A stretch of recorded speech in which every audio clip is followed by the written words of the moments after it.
ఇష్టం లేకుండా తాళి కట్టావని ఏడ్చే రకం కాదు నేను. జుట్టు పట్టుకొని ప్రేమలోకి ఈడ్చే రకం. ముసలోడువై చచ్చేంత వరకు ప్రేమించు.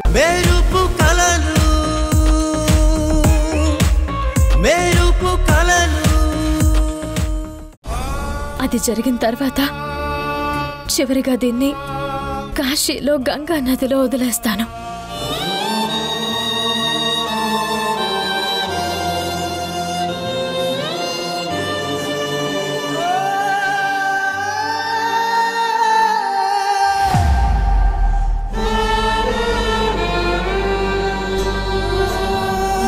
ఇలా నాన్నగారి కోరిక, ఆశ, ఆశయాలని నేను నెరవేరుస్తానత్తయ్య. ఎంత గొప్పదానివమ్మా సంయుక్త. నీలాంటి కూతురు ఉండటం నా తమ్ముడి అదృష్టం.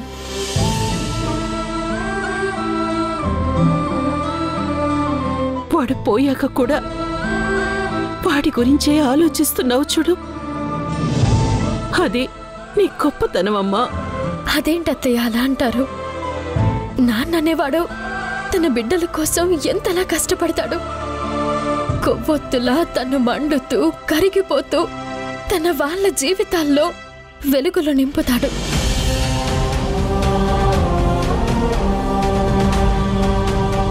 అలాంటి తండ్రి కోరికలు మనం తీర్చడం గొప్పలా అవుతుంది అత్తయ్య. అది బాధ్యత అవుతుంది అత్తయ్య. ఇవన్నీ సరేనమ్మా. మరి మీ నాన్న నీ గురించి ఏమనుకోలేదా? నీ మీద ఎలాంటి ఆశ పెట్టుకోలేదా? ఎందుకు లేదత్తయ్య, నువ్వే అంటావుగా నేను నాన్న ఒకేలా ఆలోచిస్తాం, ఒకేలా ఉంటావని. నేను సంతోషంగా ఆనందంగా ఉండడం నాన్నకిష్టం. కానీ నా ఆనందం ఎక్కడుంది? నాన్నగారి కోరికలు తీర్చడం, కుటుంబాన్ని బాగా చూసుకోవడంలో నా ఆనందం ఉంది.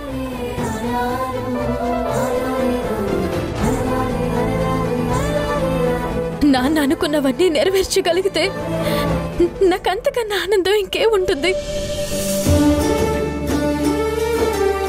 నేను ఆనందంగా ఉంటే నాన్న నా విషయంలో అనుకున్నదే జరిగినట్టే కదత్తయ్య. పిచ్చిదానా, నీ గురించి కూడా మీ నాన్నకి ఒక కోరికుంది. అది నీకు తెలీదు అంతే.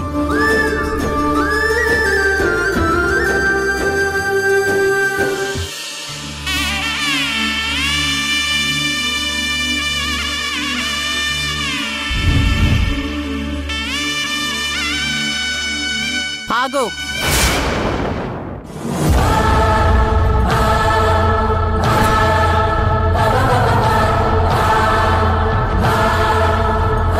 మళ్ళీ ఎందుకు వచ్చావు? ఏ సంబంధం ఉందని వచ్చావు? రక్త సంబంధాన్ని మించిన బంధం ఇంకేముంటుంది భాను? నా అక్కతో రాఖీ కట్టించుకోవాలని నేనే ఆశతో రమ్మన్నాను. మీ బంధాలు అనుబంధాలు ఎప్పుడో తెగిపోయాయి. ఇంకా ఇలా ఆశపడితే నిరాశ తప్ప ఇంకేముండదు. తెంపుకుంటే తెగిపోవడానికి మా బంధం మేము ఏర్పరచుకున్నది కాదు, ఆ దేవుడు ఏర్పరిచిన రక్త సంబంధం. కానీ ఆ బంధం వల్ల మన మధ్య ఎన్ని గొడవలు జరిగాయో, ఎన్ని మనస్పర్ధలు వచ్చాయో మీరు మర్చిపోయారేమో, కానీ నేనింకా మర్చిపోలేదు. ఇంకా నా కళ్ళ ముందు కదలాడుతూనే ఉన్నాయి. అందుకే నా కళ్ళ ముందు నుంచి వెళ్ళిపోమని చెప్పండి. అది కుదరదు. కావాలంటే తమ్ముడు,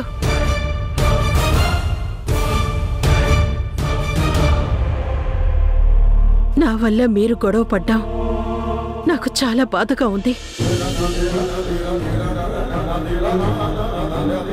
మీరిలా గొడవ పడతారు అని నేను దూరంగా ఉన్నాను.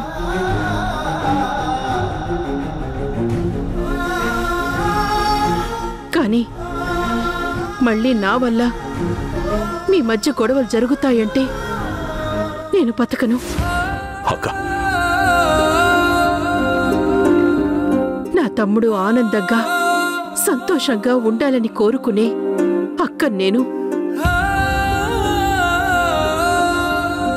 మీ గొడవలకి కారణం నేనవటం నాకస్సలు ఇష్టం లేదు. అది కాదక్క. తమ్ముడు,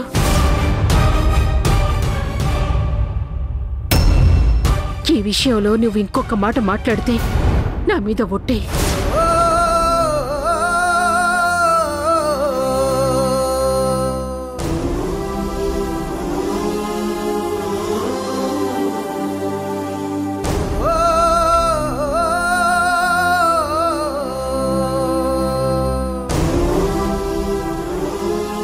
వస్తాను తమ్ముడు, జాగ్రత్త. అక్క, అది ఆగండి.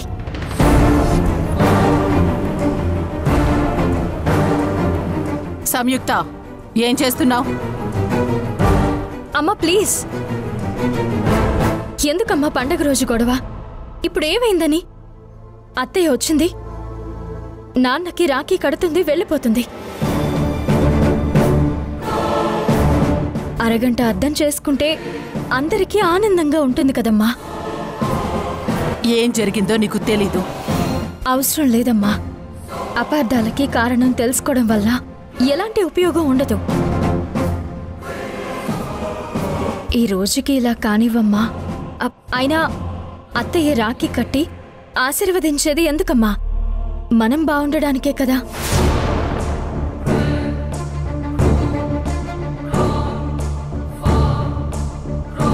నాన్న అడిగిన ఈ ఒక్క ఆనందాన్ని ప్లీజ్ ఇచ్చేయమ్మా.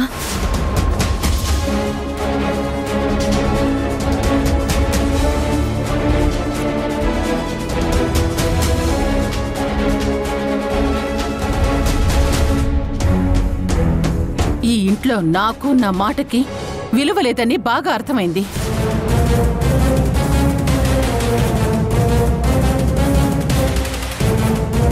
నీకు నా మనసు అర్థం చేసుకోవడం కన్నా మీ నాన్న ఆనందం ముఖ్యం కదా. మీ ఇష్టం వచ్చినట్టు చేసుకోండి.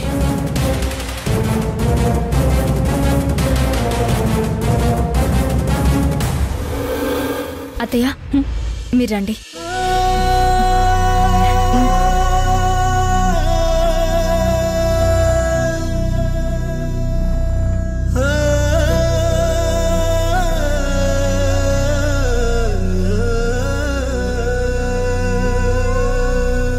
కూర్చోండి నాన్న. నాన్న,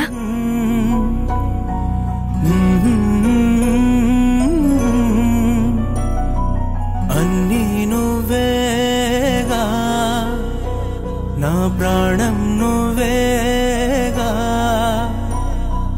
అన్నీ నువ్వేగా, నా ప్రాణం నువ్వేగా.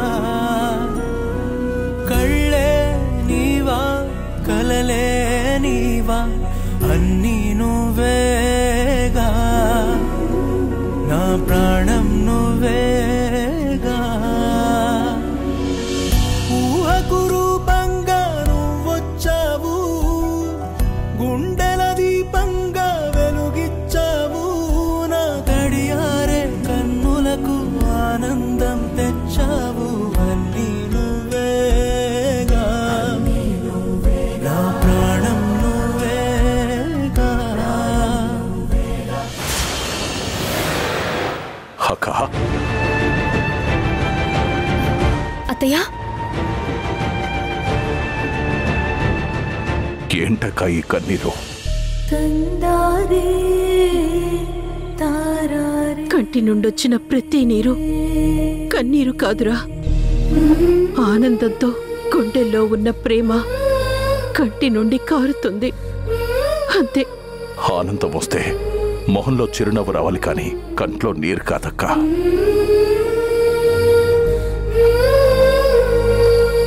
ఇంకెప్పుడు మా అక్క కంట్లో నాకు చెమ్మ కనపడకూడదు.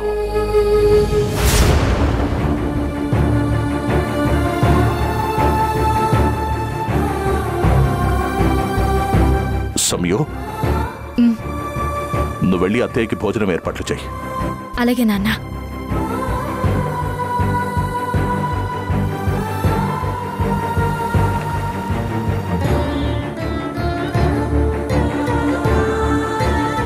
ఏంటక్క, ఏమైనా అడగాల?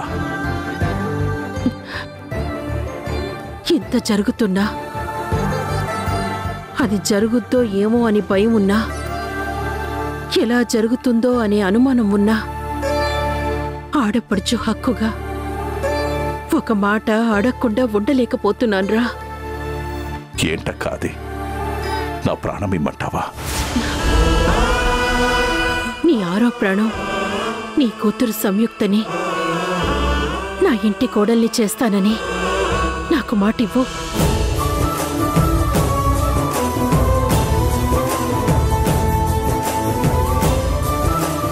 నా అక్క నా కూతురికి అమ్మలాంటి అత్త అవుతారంటే అంతకంటే అదృష్టం ఏముంటుందక్క?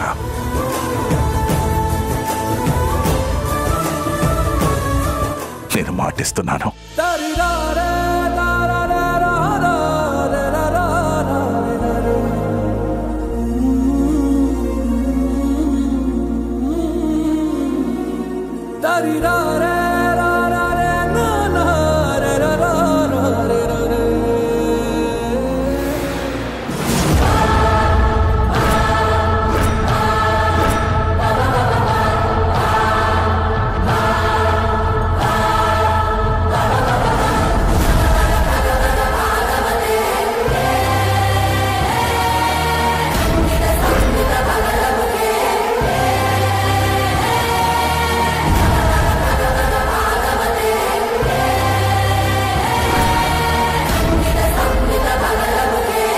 ఇప్పుడు అర్థమైందా ఈవిడ కపట బుద్ధి?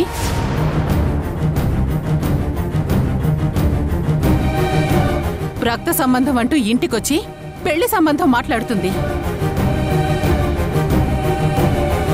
అందుకే నిన్ను నా గడప తొక్కద్దు, నీ నీడ మా మీద పడద్దు అనింది. కానీ నా మాట వినలేదు.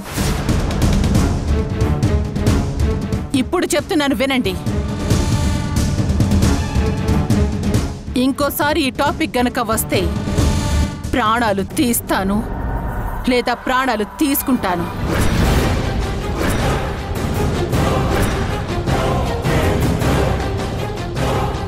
ఎవరు చచ్చినా ఈ పెళ్లి మాత్రం జరగదు.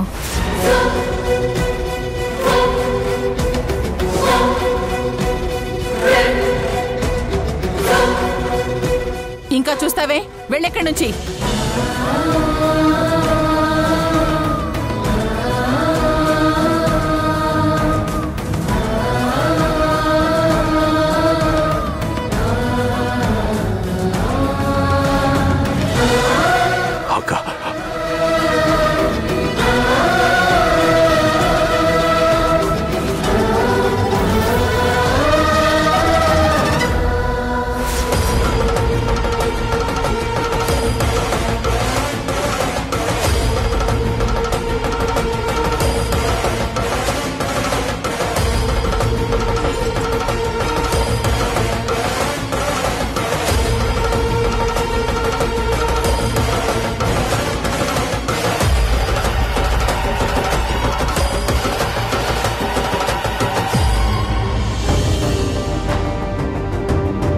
నీకు తెలిసిన మీ నాన్నగారి కోరికలు నువ్వు తీరుస్తావు.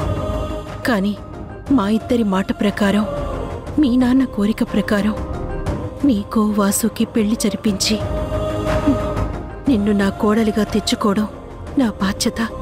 నా తమ్ముడికి నీ విషయంలో ఉన్న కోరికని నేను నెరవేరుస్తాను. అది నా బాధ్యత.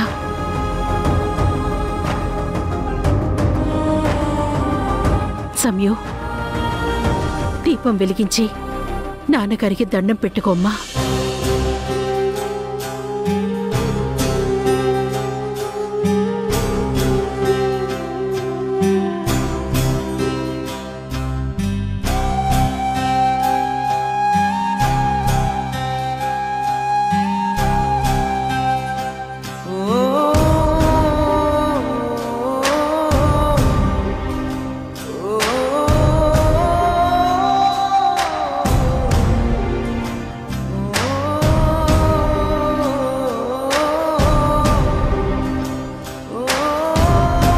సంయుక్త తన బాధ్యతని తీర్చుకునే లోపల నువ్వు నాకిచ్చిన మాట ప్రకారం వాసు సంయుక్తల పెళ్లిని నేను జరిపిస్తాను.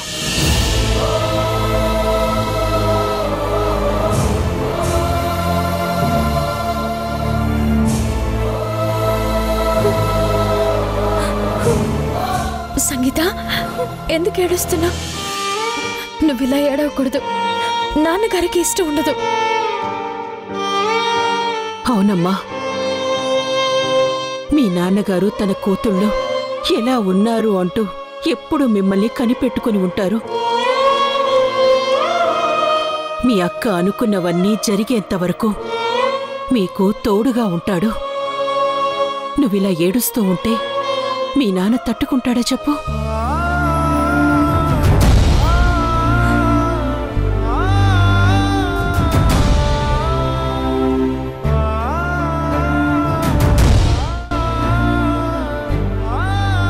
పదండమ్మా, అందరం కలిసి టిఫిన్ చేద్దాం. నాకిప్పుడేం వద్దత్తయ్యా. అర్జెంటుగా బయటికి వెళ్ళే పనుంది. సంగీత, రా.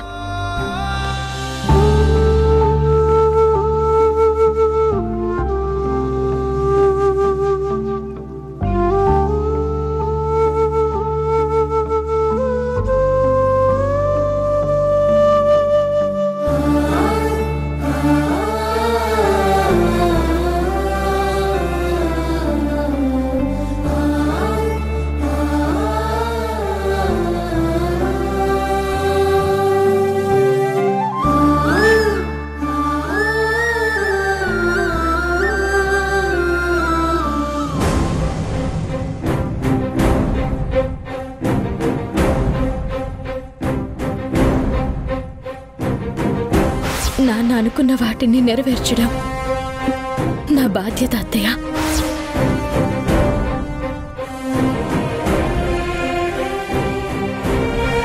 ఏంట్రా వాసు, ఎందుకింతలా ఆలోచిస్తున్నావు? ఏమైంది? జాబ్ గురించి ఆలోచిస్తున్నావా లేక ఇంకేదైనా సమస్య? జాబ్ గురించైతే ఎందుకంత ఆలోచన? ఏదో ఒకటి వస్తుందిలే. నేను ఆలోచిస్తుంది నా గురించి కాదమ్మా, మరి నీ మేనకోడలు గురించి. అంటే సంయుక్త గురించా? అవునమ్మా. నిజమే వాసు, సంయుక్తం చూస్తే గుండె తరుక్కుపోతుంది. ఎంత చిన్న వయసులో ఎంత బాధ్యతగా ఆలోచిస్తుంది.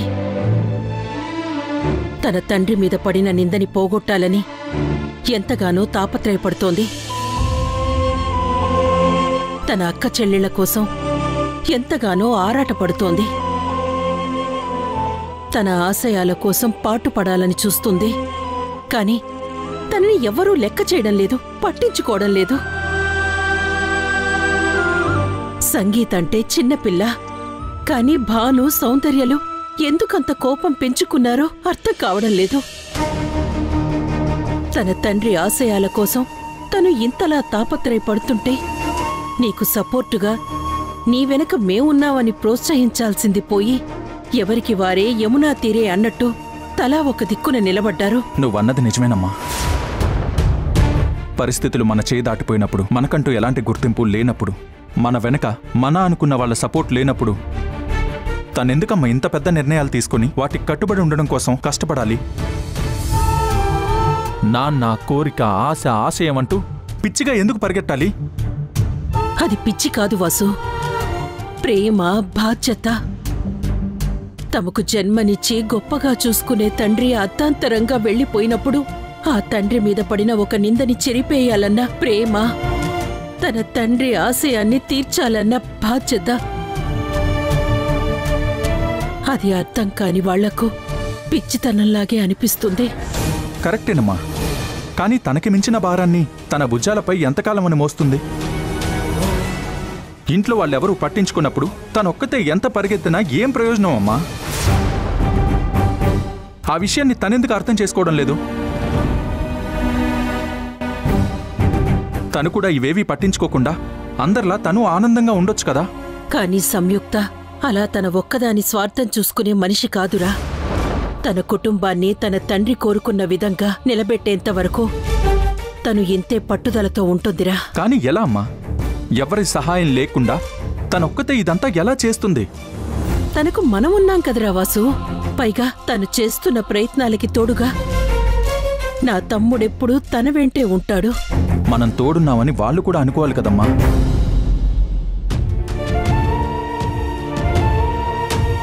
వాసు,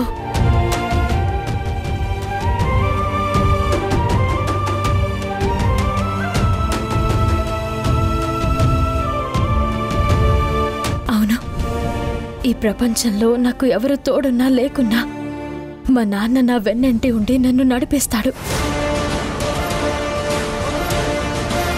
అన్నీ బాగుంటే సంయుని మనింటి కోడలిగా చేసుకుని తనని మనింటి పిల్లని చేసుకునేవాళ్ళంరా.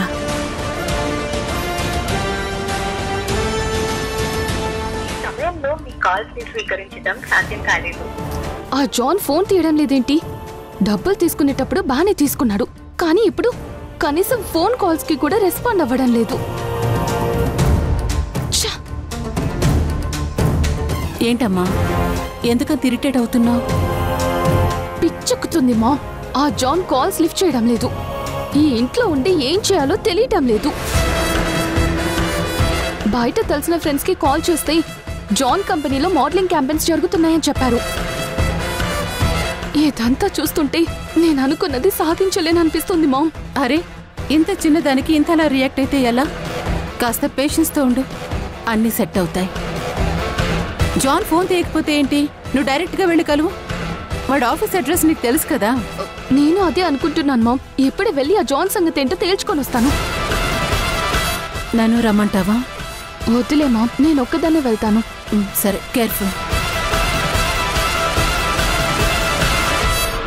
రాహుల్తో పెట్టుకుంటే ఆ రావణుడితో పెట్టుకున్నట్టే అని ఆ సౌందర్యకి, ఆ సౌందర్య అమ్మకి అర్థం కావాలి.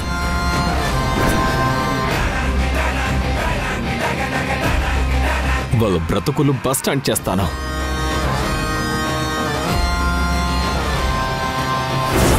నాగుపాముని అవకాశం దొరకగానే కాటు వేస్తాను, ప్రాణాలు తీస్తాను.